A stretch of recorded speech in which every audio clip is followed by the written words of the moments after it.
注意看，这辆皮卡身后跟着20多辆警车，头顶还有3、4架直升机，但老哥却是不慌不忙的在停车场里玩起了蛇皮走位，就算是蹭到了 NPC 也没关系，敢这样停车，以为他是理想吗？而在出停车场时，更是有一队阿 sa 提前在前方布置好了阵型，看来今天这位老哥简直不要太受欢迎，不知道的还以为这是什么重要人物大驾光临。加州婚车队的实力果真是叫人难评。警灯一开，悠哉悠哉，赶快去拿纸，蹲下就开始。欢迎收看《最后的自由》，讲美国老哥最后的自由。现在加州的多架直升机跟随阿 sa 的步伐盯上了这辆灰色的皮卡，起因是车底的老哥涉嫌在1周前刀了一位 NPC。当今天阿 sa 找上门时，他便顺手开走了这辆野生皮卡。好在阿 sa 发现的及时，才不至于让他逃之夭夭。就这样，一场持续2个小时、跨越4个城市的追逐战拉开了帷幕。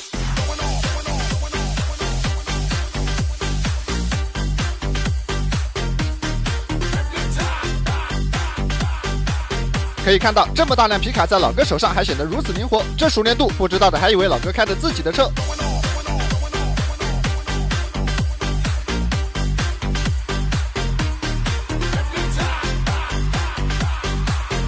老哥所驾驶的是一辆丰田第3代塔库马，这款车最高搭载 3.5 自吸 V6 发动机，最大马力278，峰值扭矩360牛米，拖拽能力高达5吨。尽管是辆皮卡，但它的100公里提速也能达到7秒，加上5.7米的车长，毫不夸张地说，这简直是一辆迷你型半挂。如此数据让本就不擅长贴贴的加州婚车队更是头大。看来想要拿下老哥，还得好好计划计划。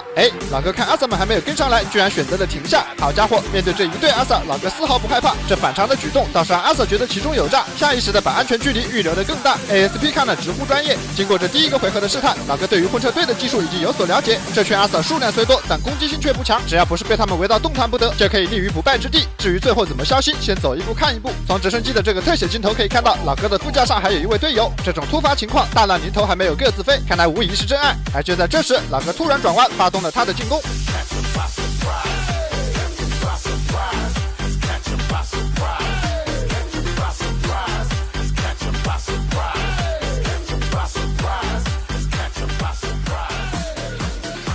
别小看了老哥的这一波走位，几个连续的弯道下来，排在第1顺位的阿 sa 只是慢了一拍，便导致身后的一队阿 sa 全都跟丢，颇有一种婚车队跟丢主婚车的即视感。要不是因为天上有多架直升机盯着，恐怕这一波操作就足够老哥完成消息。好在这一片并没有高楼大厦，不然直升机也得当场下班。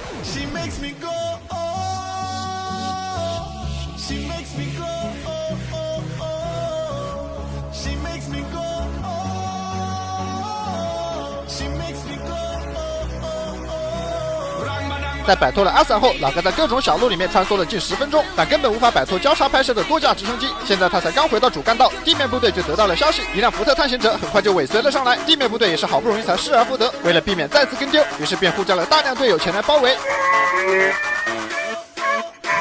前面我们说过，老哥被盯上的原因并不是普通的零元购，所以在跟丢后，阿 sa 们也并不会轻易的放弃，甚至还加强了支援的人手。老哥每走几步就会遇见一位阿 sa， 如同贪吃蛇一般，身后的队伍变得越来越长。而这一次出现的阿 sa 明显要比刚才厉害得多，瞧下这气势，仿佛下一秒就要上来贴贴。而从这一架直升机的视角，我们还感受不到身后的队伍究竟有多庞大。我们换一架直升机让大家感受一下，不用数了，光是镜头里面的就有12辆，一路排下来可谓是浩浩荡荡。路上的 NPC 要是没有搞清情况，甚至还以为是总统出门闲逛。这洛圣都的自由程度还是超出了咱们的想象。老哥可以毫不夸张地说，想追我的人排队就要排500米。而面对这种情况，老哥反倒是一点都不慌，又一次钻进小路，带着阿 sa 们开始兜圈子，这松弛感真的是没谁了。让我们来看看这老哥的战力表怎么说。好，5星大佬大战20只小黄鸡。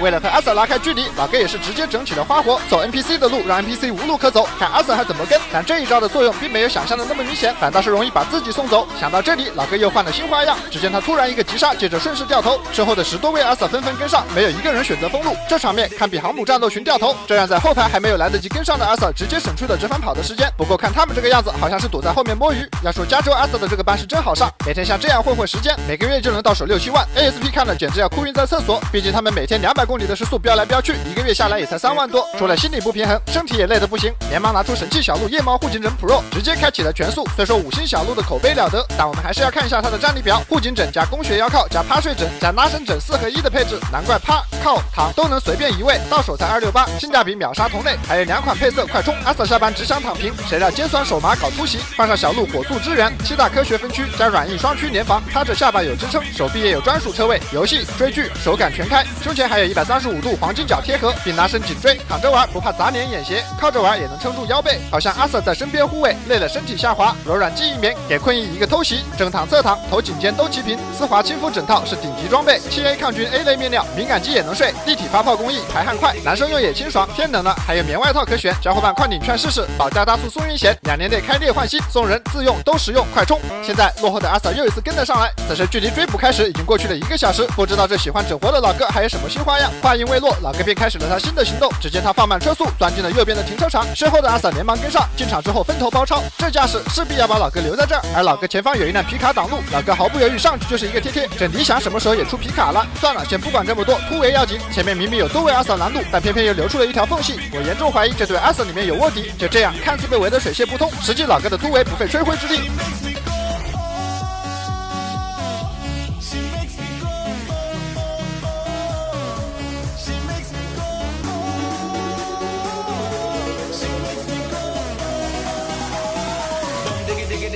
或许是觉得刚才的包围没难度，这一波绕圈圈给老哥越玩越嗨。这一次虽然没有明目张胆的掉头，但他前进的方向依旧是刚才那一座停车场。身后的阿 Sir 也不知道这老哥究竟想搞什么飞机。按照这种进度，要么陪着老哥耗到没油，要么耗到他寿终正寝。对于这一片地形，老哥明显非常熟悉，3下5除2便绕了回来。现在又一次回到了这个熟悉的停车场，不过这一次阿 Sir 的阵型明显没有刚才那般整齐。看看这一次老哥又会如何操作？面对前方直行就能到达的出口，他却舍近求远，在停车场里兜起了圈子。好家伙，在这老哥身上我还真就看不到被追捕的紧迫感，反倒更像是他带着阿 Sir 在这里遛弯。一波蛇皮走位下来，阿 Sir 的阵型已经全部被打散，刚才20多位阿 Sir 现在只剩下了身后的2位，老哥也是见好就收，再绕2圈搞不好会被包围，于是他选择了从加油站里撤退，这出了停车场又可以天高任鸟飞。哎，这哪冒出来的半挂？完了，老哥撞大运了，这迷你半挂撞上了真半挂，气囊全爆，老哥这下算是掉得大。这就算了，这半挂还特地往前走了走，将老哥前进的路线彻底堵死。好家伙，这样看来老哥这一次撞车极有可能是 NPC 故意的。让我们来看一下慢动作的回放，很明显的可以感觉到半挂有一个向前加速的动作，明显是做好了要截停老哥的打算。没有想到数十位阿 Sir 没能截停的老哥被一位 NPC 给搞定了，而这位驾驶半挂的 NPC 在做完了这一切之后，像个没事人一样潇洒的离开了现场，深藏功与名，甚至没有回头看一眼。而在经过了一番对峙之后，老哥终于选择下车投降，不过这个姿势确实有点怪异，他居然还做了几个俯卧撑。就这样，这位大佬加州2个小时的老哥终于落网。